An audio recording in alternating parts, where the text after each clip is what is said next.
City budget talks brings cuts to city services. Thunder Bay Regional planning to halt forensic autopsies. And local warming centers dealing with the cold snap.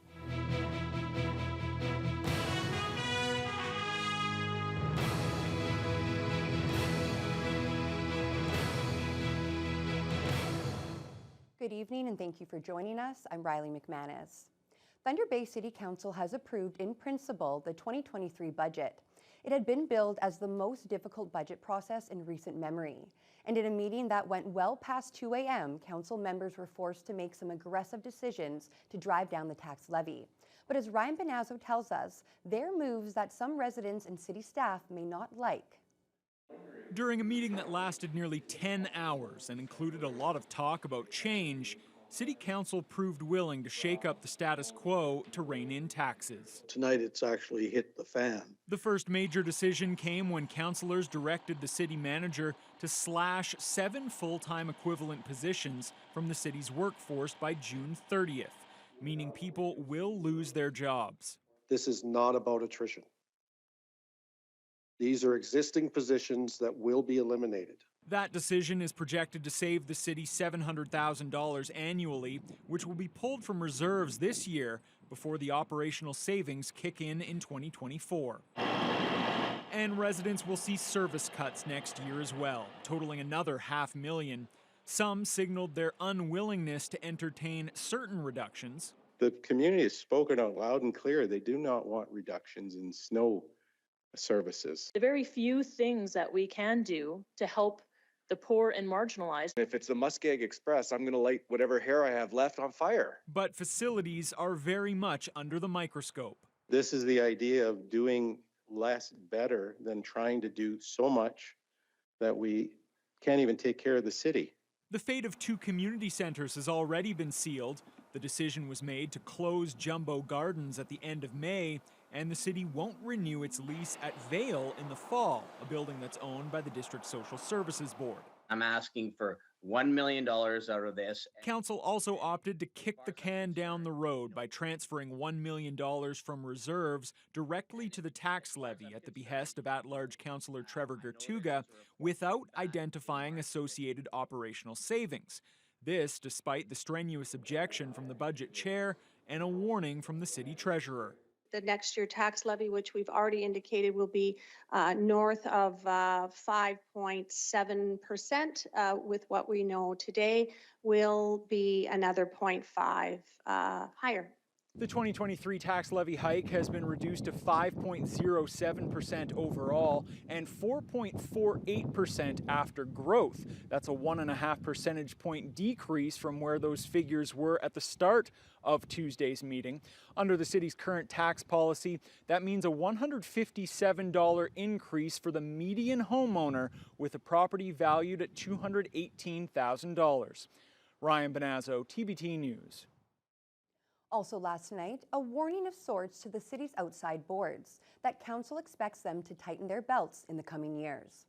The portion of the tax levy increase coming directly from city departments is just over 1%. The rest comes from outside boards, with police accounting for the highest percentage of that. The Thunder Bay Public Library also found itself in the crosshairs in the early morning hours. McIntyre councillor Albert Aiello made a last-minute pitch at 2 a.m. to slash the library's budget by $100,000. And while the motion was defeated 9-4, it led to some spirited debate. We presently have 4 libraries in our city of Thunder Bay. Again, me personally, I don't believe we need 4 libraries. The services that the library provide to citizens, often the ones on the fringes, are game changers. The library is a safe space. In the past few years, we have seen a massive erosion in public trust of institutions. People do not trust police. People do not trust banking. They don't trust healthcare. They don't trust education. The one thing that was a beacon of light during this last municipal election is how much trust people put in the library. This is not the kind of thing you want to start doing at 2:30 in the morning and expecting to get a completely biased, fresh intellectual approach on. So I don't think it's fair to pull this. The public and other stakeholders now have a chance to weigh in on the 2023 budget tomorrow evening at City Hall before Council ratifies the document on Monday. The Thunder Bay Regional Health Sciences Centre has confirmed it will stop performing forensic autopsies in June. The announcement means that all postmortems involving potentially suspicious deaths will have to be conducted in Toronto. Hospital officials say having their lab perform forensic autopsies has put tremendous pressure on staff, capacity, and resources at a time when the healthcare system is already overloaded. The hospital's pathology department will continue to do medical autopsies on deceased patients when requested by their clinical staff. In 2021, nearly half of the forensic postmortems were done locally, but as the number of potentially suspicious deaths rose in 2022, nearly 2/3 of those cases were transported to the Provincial Forensic Pathology Unit in Toronto. The regional hospital recently advised the coroner's office and the Solicitor General to find alternatives by June 2023. Ministry officials confirm they are aware of the hospital's withdrawal of the service and say they'll continue to adhere to strict timelines while performing those autopsies in Toronto. Thunder Bay Police have arrested and charged a 48-year-old city man with 2 counts of arson in connection with a residential fire in the 200 block of Ambrose Street on January 15th. The fire burned 2 large piles of garbage outside of the home and spread to the deck and wall around the entrance. No one was hurt. The suspect appeared in bail court today and remains in custody. With the extreme cold persisting, we continue to check in on shelters and warming centers across town that have been providing life-saving protection from the conditions. Here's Mike Lang on how Elevate's Warming Center on Cumberland is doing their part in trying to keep people off the streets. Around 100 people rely on Elevate's Warming Center every winter day to provide them with a comfortable and heated space, especially on days like today when there are wind chills below -20. They also offer clothing, warm meals, snacks, and internet access so they can connect with family or other services that can assist them. Executive Director Holly Gauvin says it acts as a lifeline for those who need it most. What's unique about our services is that we also have healthcare attached to it, and so we can often connect people up with those other additional services that they need.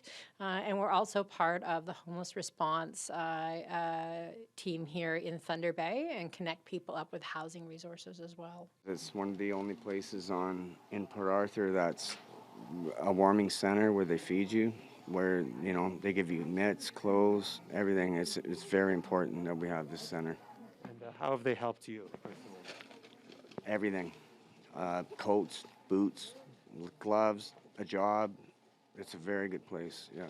Elevate allows up to 12 people at a time into their warming center on a rotational basis to minimize the spread of COVID and other illnesses and to maximize its access to as many people as possible.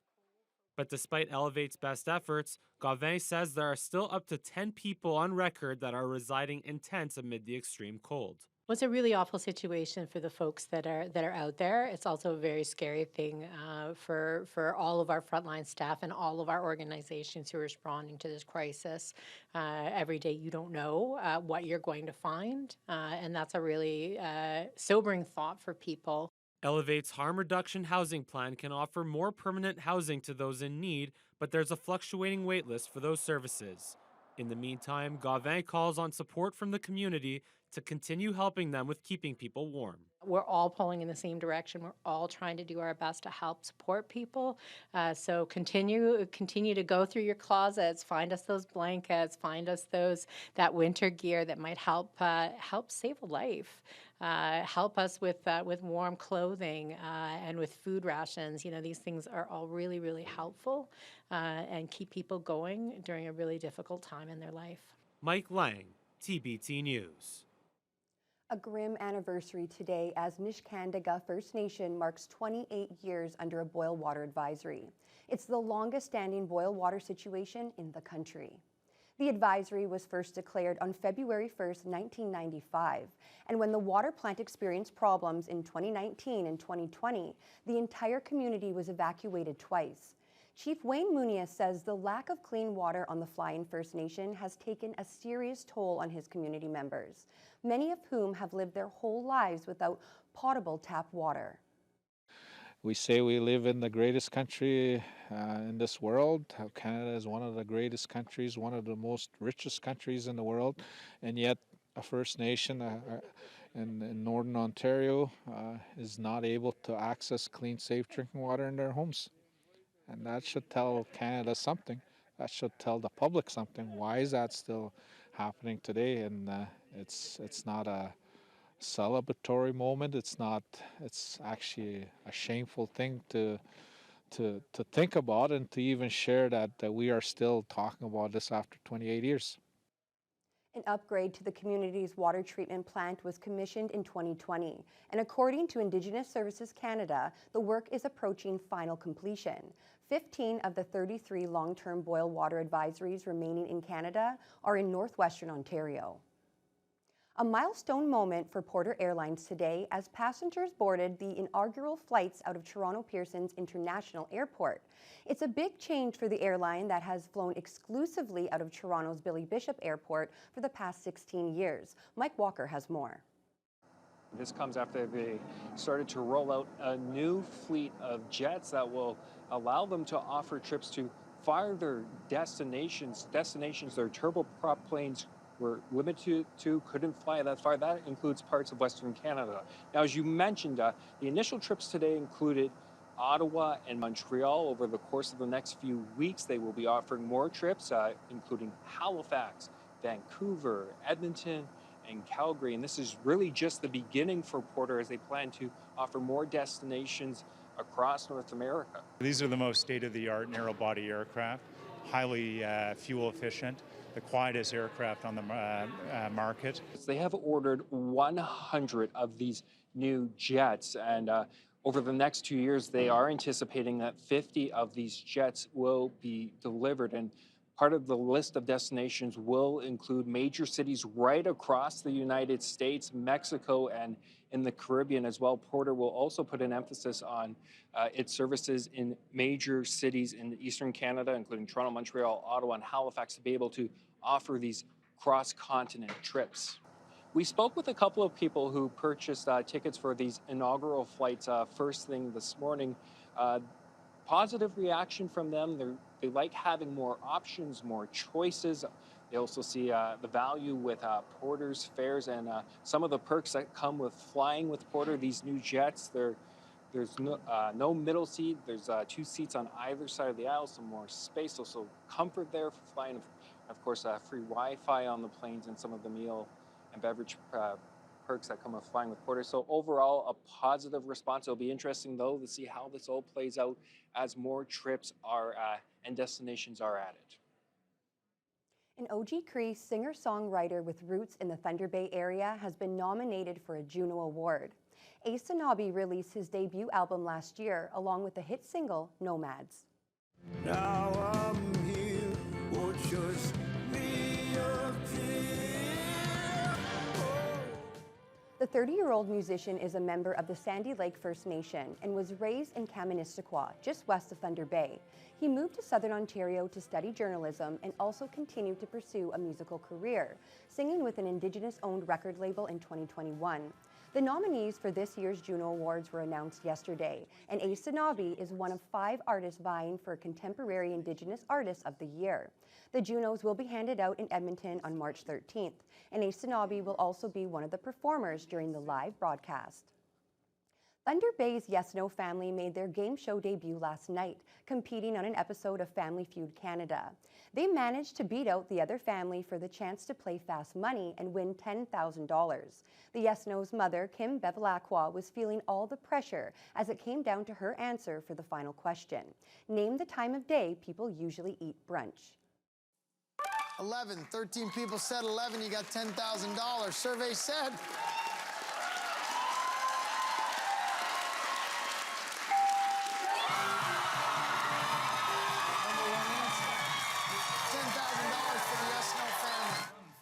And with that win, the Yes No family will be back to play another game tonight. A family can win up to 3 times with a total maximum winnings of $30,000. The Yes No's had kept the lead for most of the game, but with each family not reaching 300 points, it came down to sudden death, where their dad, Jeff Bevilacqua, got the correct answer. We'll let you know how they did in their next episode tonight on the Late Edition News at 11. Despite the deep freeze that's hit the Thunder Bay area over the past 5 days, the month of January overall was much warmer than normal, according to Environment Canada. The average temperature last month was minus 9.2 Celsius. That's 5.6 degrees warmer than the usual January average of minus 14.8 degrees. The recent record for the month was just set 2 years ago, and 2023 came very close to matching it. The city also saw about half the usual snowfall in January at 19 centimeters compared to the normal 41. Meanwhile, the ice cover on Lake Superior is far below normal for the end of January. According to officials who monitor the Great Lakes, only 8% of the Superior is covered in ice, compared to the average of 25% for this time of year. Well, Fiona, that is very factual. It is very, very cold, and we did have a nice January, but those cold temperatures, they're starting to linger. People tend to have a very short memory when it gets cold. It's hard to believe we had almost a month of average temperatures about 5 degrees above normal when it's only been 5 days of these sub-zero temperatures, sub-zero temperatures overnight. Last night we hit a low of minus 30 and wind chills were sitting at minus 39 this morning. Today we warmed up to minus 13, although wind chills still made it feel like minus 18 under some increasing clouds in the afternoon. But it was a very sunny start, and all in all, not a bad day. Winds were from the southwest, just 8 to 24 kilometers per hour. Now, if we take a look at what's going on, we have an extreme cold warning still in effect for the majority of northwestern Ontario. There's only a couple spots that are not in that grouping. But what is considered extreme cold weather is different depending on where you are. So further south, that means wind chills overnight are reaching toward the minus 40 mark. As you head further north, the amount that it has to hit that extreme cold is actually closer to minus 45. So it is still warmer to the south, but we are all under extreme cold warnings. So no surprise last night, wind chills hit minus 37 to the west. At this hour, Fort Frances is at minus 16 and a wind chill of minus 19 because winds are very light under cloudy skies.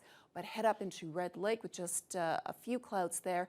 Temperature-wise, very similar, but right now the wind chill is sitting at minus 28, and that's because of the increasing winds. Now, as we head further eastward, similar temperatures. Sioux Lookout minus 18, Armstrong minus 19, minus 17. Greenstone currently at minus 21.